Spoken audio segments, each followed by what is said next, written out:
Hello, Australia. And welcome to Life Support, the only magazine program that makes you the centrefold by laying all your problems bare for all the world to see. And has all the solutions to all the problems you never knew you had. Hey, enough of the generalities, let's get into the specifics. Coming up tonight, I'll be showing you a wonderful way to help prevent sudden infant death syndrome. And a little later on, Sigourney and I will enlighten you on plastic surgery to beautify a very private body part. That's right, Dr. Rudy. As a modern woman, I like everything to look pretty. Can't wait for that segment. I'll bet. As usual, I'll be showing you all the stuff you really need to know to really live your life. And I'll be talking fertiliser when I head into the garden and show you a great new product. So why don't we get into it?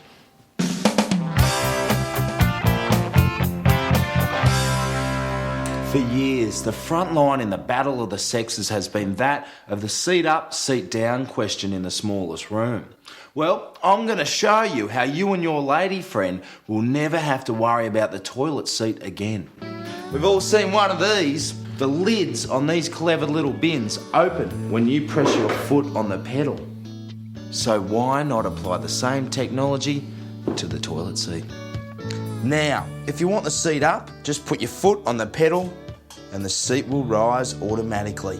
Take your foot off the pedal and the seat will come down again.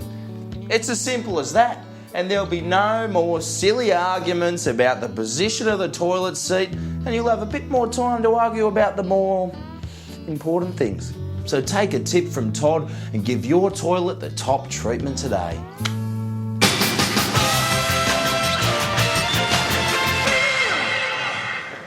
Armed robbery is a difficult art. Definitely the best part is being the driver.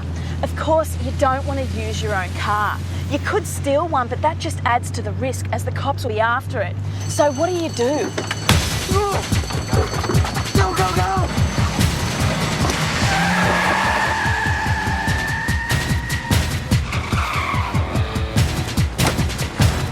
Go!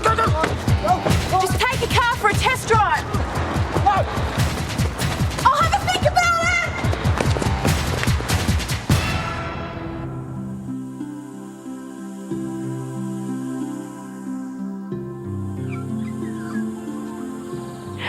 Of course, I'm not saying that women shouldn't have opinions and ideas.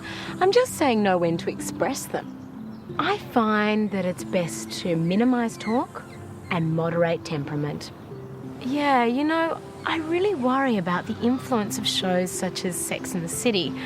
I mean, sure, the women go to fabulous parties, wear fabulous clothes and drink fabulous cocktails. But at the end of the day, they're still really lonely, you know? And I mean, let's face it, in real life, Carrie's married to Matthew Broderick. I think you know what I mean.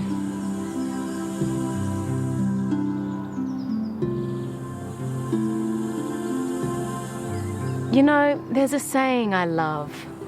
It's in Latin. Cogito ergo sum solo. I think, therefore I'm single.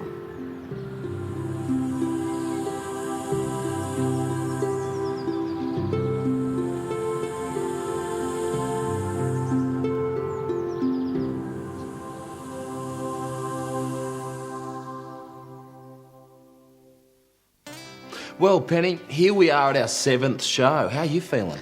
Todd, I'm having a great time. But I've got to say, we are getting a lot of letters from middle-aged, middle-class people, and I want to help real people. So, if you're disenfranchised, disadvantaged, lost, homeless, or just young, don't get your parents' permission and write to me, because that's who I want to help, Todd. Oh, I hear you, Penny. Here at Life Support, we're sorting out the whole demographic. We're answering the questions, and you know the ones I mean, that other lifestyle shows can't. So write to us here at Life Support. Locked bag 028 Crow's Nest 1585.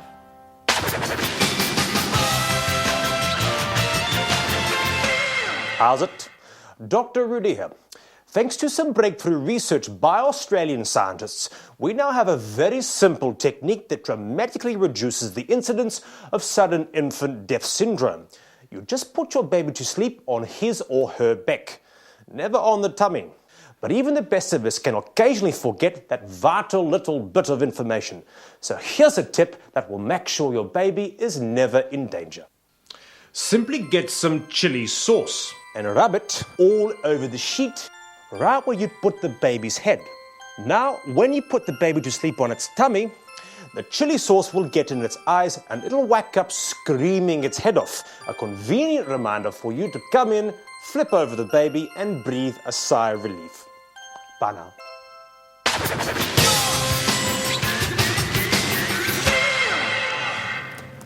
Each year, the United Nations declares which people in the world should be given a special Cheerio. This year, it's the International Year of the Volunteer. Recently, it was suggested that every Australian should volunteer at least 1 hour a week to a cause of their choice. What this means is that you can volunteer yourself or others, safe in the knowledge that it's with federal and international endorsement. So, here's the scoop. Volunteer yourself for the fun stuff and others for the things you hate doing. For starters, volunteer yourself to look after kids during the school holidays.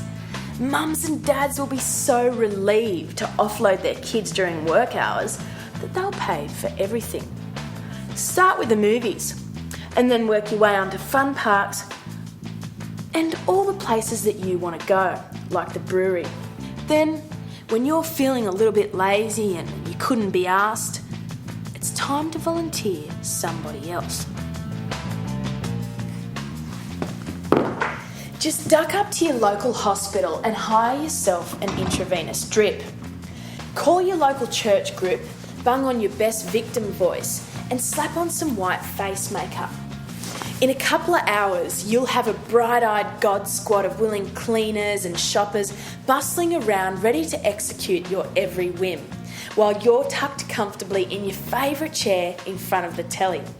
You'll also need your drip when you go for the biggest volunteers of all, our competing lifestyle shows. In our heartless grab for ratings and the advertising dollar, most lifestyle programs will go to extraordinarily syrupy ends to bump up their ratings. So, if you want a new pool in your made-over backyard, just write a fantastic letter about how you have cancer and it's your dying wish to have a themed swimming pool. I guarantee you'll have the ever-cheery gang from one of those other do-gooder backyard makeover shows around to dig, cut, shape and trim your this into this backyard. The dying wish of a very special young girl. Join us next week when we visit. If you can put up with their inane drivel for an entire afternoon, you can look forward to hours of enjoyment just floating around in your new pool. See ya! When you first start wooing a new lady friend, trust me, nothing will impress her more than a picnic. Women love the great outdoors and overpriced sliced meats. I'll have some pastrami, thanks. Before you meet your lady friend, you should do a recce of your picnic location to make sure the spot you have in mind is conducive to romance. This is perfect. Plenty of sun, some trees, and of course, soft grass. Well, this grass is a bit wet, but there's no need to panic. I reckon I can sort out both the dampness and the flatness problems with something a little more practical than a picnic blanket. Simply lay down some concrete. Pretty classy. Guaranteed to keep your bum dry and your wine glass upright. Practical and romantic.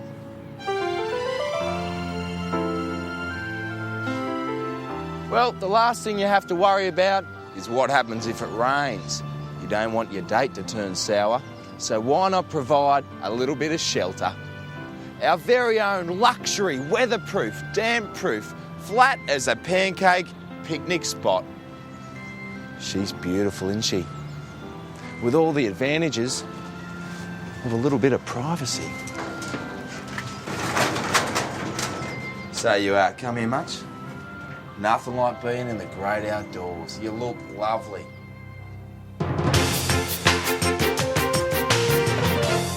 Hello there, Dr. Rudy here, and tonight Sigourney has joined me to discuss a very serious topic for you women. Yes, something the modern woman shouldn't miss. Did you know, Sigourney, that an increasing number of women today are electing to have plastic surgery procedures? Well, one procedure in particular, labia reduction surgery. That's right, Dr. Rudy. You see, many women feel that their rosebud looks more like a hibiscus, so they've decided to have it pruned. Quite right, Sigourney. Apparently, more women are looking at pictorials in such publications as Penthouse and Hustler and are convinced that this is what their body should look like. And we all know what you women are like. I mean, you see someone with a pair of shoes you like, you just have to have a matching pair. So why should this be any different? It can't be all about aesthetics, Dr. Rudy. I'm sure many women experience discomfort from having curtains that need to be taken up. Only a very small percent. Labioplasty is mainly performed for the visual enhancement. And if you decide to have it done, let me say right here, well done, girls. Elective surgery should be taken advantage of and is still quite the status symbol. So why put up with the embarrassment of enlarged labia minora when you don't have to? So what are the pros and cons of this surgery, Dr. Rudy? Well, when considering narrowing the lapels of your pink tuxedo, the most important thing to remember is that it is sure to improve your sex life. Let's face it, your clitoris will be easier to find without all that surplus flesh getting in the way. Yes, I guess it does reduce the workload of your man. And who knows, reduced workload could mean cunnilingus is back in vogue. Or better still, wearing a bikini is back in vogue. That's right, no more butterfly wings. And you can enjoy the illusion that you now look normal, like a centerfold. So tell me, what are the cons? Well, there is some soreness for a couple of weeks, but after that, no loss of feeling whatsoever. Sounds so simple. But as a physician, it would be negligent of me not to point out that any surgery involving anesthetic has a degree of risk. And a risk worth taking. So girls, why not get some labioplasty today? Because why be the way God made you when you could be the way Larry Flint made you? Bye now. Never heard of it. No, never heard of it at all. Ew, that's disgusting. They want to look appealing, so maybe that's why. Doesn't sound right. Sound terrible. I would say that their boyfriend or their husband or something like that was putting some sort of intense pressure on them to do something like that. If he doesn't like you for what you are, then he's not worth having. Especially if he's looking at porno mags. I think if you've got the money, do it. Balanced and informative segment, don't you think, Penny? Are women really doing that? Oh, yes. It's one of the most requested forms of plastic surgery. What's the matter with people? I've never heard of anything so stupid. Don't they realise that all of those images have been computer enhanced and airbrushed? I know. That's why I think the modern woman should never have any surgery like that. I'm glad some common sense prevailed. No need to have surgery when you can just airbrush yourself. Are you kidding me, right? Not for women who need it. Ladies, some simple flesh-coloured touch-up paint and a few evenly applied strokes means you and your man can enjoy the look of a petite protrusion. Are you seriously suggesting that women should airbrush their labia in order to give the illusion that they're smaller? Well, surgery just seems so permanent, and fashion is so fickle. It just makes sense to me. So there you go, ladies. A simple spray means that you can look and feel sensual without that 6-week post-op wait. I think we should move on now. Oh, yes. What's in the next segment, Penny? I'm not sure. Let's take a look.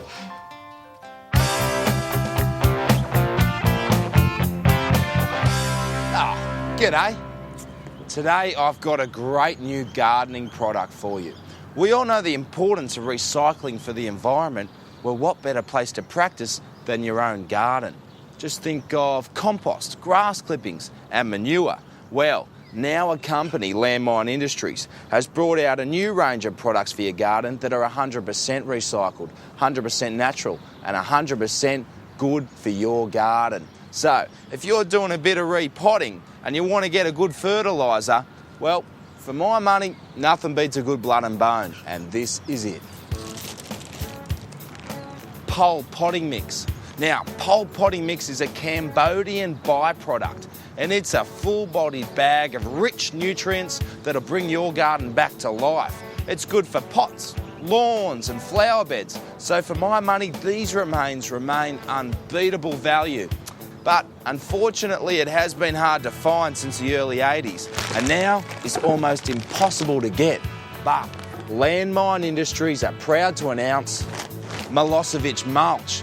Now, Milosevic mulch is a Balkan bone meal and has a slightly coarser texture than the pole potty mix, but is much more refined than the cheaper brands like that African stuff. And don't be stingy with it, because there's plenty more where that came from. Now, earlier on in the week, I went out to the factory to have a look at how this little bag of wonder comes about.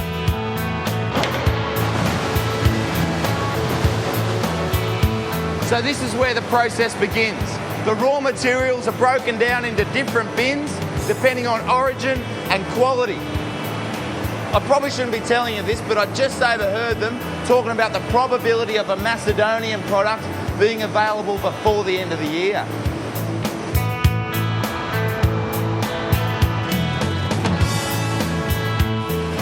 So from those bins, the raw materials make their way down here. As you can see, this is where they're churned and broken down before being roasted in the furnace. I tell you what though, I'm a little nervous sitting up here, but I'd hate to see what would happen to a bloke if he fell in there. This is the reject bin. This is where all the bits that were too tough to break down go. Has anyone lost a ring?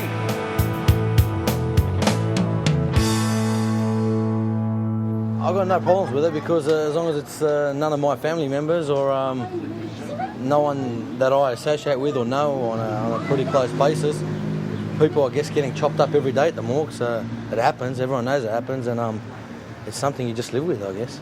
I don't know, I just find it disgusting thinking about it. What are you going to do with me after I die? Put me to good use. Doesn't really matter if the people and their family, their relative is allowed it. I think that's all right. Yeah, it's better than using some more like chemicals, that kind of thing, or poisons. I think we have to come a very long way in society before we can even start to look at those sorts of issues. Pretty interesting stuff, hey? And I'd like to thank the good people out at Landmine Industries for letting us take a look around the factory. I only wish more companies were so environmentally aware. Well, there you have it. Don't these daisies look great? For me, this is what gardening's all about. Perfect sunny days and the heady aroma of wet soil mixed with a good fistful of fertiliser. I don't know about you, but I wouldn't be dead for quids.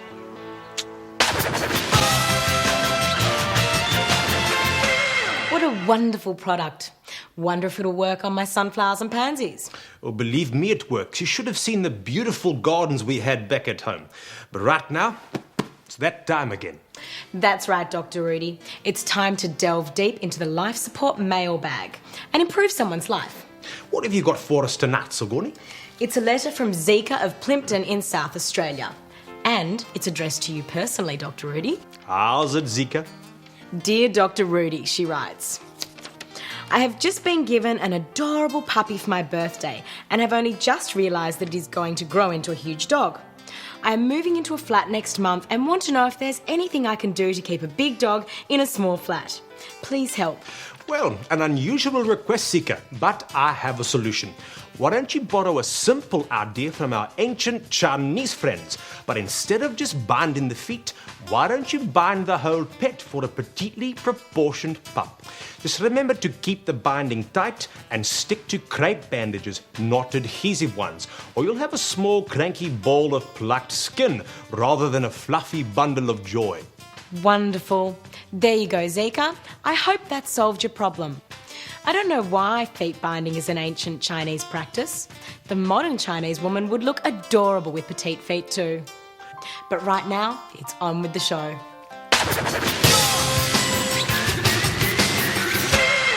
Because society is a structured community, we have to allow freedom of expression by all the people that are bound together by similar traditions, institutions or nationalities. which means you can get away with all sorts of shit in the name of tolerance. Let's face it, there are some religious groups that encourage polygamy, don't celebrate birthdays and don't like zippers. So how far out on a limb do you have to go until you've gone too far? Why not create your own religious outfit to suit the church of you? Just set up your own rules and attract similar spiritually disenfranchised folk and have a great time of it, all under the banner of your own religion. Remember, if somebody wants to question your religion, you are now fully entitled to sue them using the full force of the anti-vilification laws. Beer thanks, mate. I am the Grand Poobah in the Church of the Great Wazoo, and I can worship in this, my temple, simply by spending all day drinking beer, wearing Hawaiian shirts and smoking marijuana, and it's all in the name of religious expression. And the best part is, if you apply as an exempt organisation with the tax office, you don't have to pay a cent of tax. Can I get a receipt with that, please?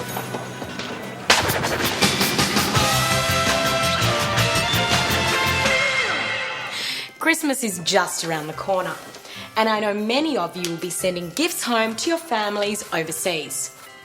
Now, we all know that postage costs to some of these countries are really horrendous, so here's a way to ease the financial burden. When you're packing your presents, just make sure you include some of these.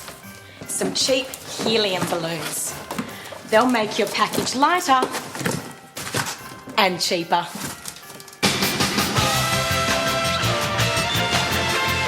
I can't believe it, but here we are at the end of another program. Yes, the end of our 7th show. As good a reason as any to make a mezza. That sounds pretty exotic. It's a selection of Lebanese appetizers. Baba ganoush, hummus and tabbouleh. Oh, like in a kebab. Great. Just once, I'd really appreciate a dish from back home like babuti or hoenda posti or even a simple plate of cheese and biscuits. Oh, Rudy, where would the fun be in that? In the eating. Better make sure you tune in next week. Oh, because we've got some more great ideas on how to make your life a little bit better. Until then, it's probably best not to do anything. Good night, Australia.